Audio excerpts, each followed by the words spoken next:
ताज़ा तरीन वीडियोस के लिए चैनल को सब्सक्राइब करके बेल आइकन और ऑल नोटिफिकेशन पर क्लिक करें ताकि आपको मिले हर अपडेट सबसे पहले।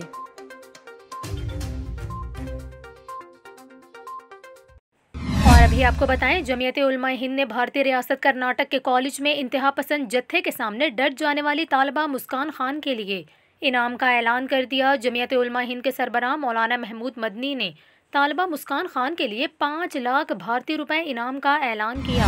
आपको बताएं कि भारतीय रियासत कर्नाटक में हिंदू इंतहा पसंदों ने बाहिजाब तालिबात पर जिंदगी तंग कर दी। कर्नाटक में कॉलेज जाने वाली तालिबा को इंतहा पसंदों ने डराया धमकाया, लेकिन तालिबा ने भी डट कर हरासा करने वालों का मुकाबला किया।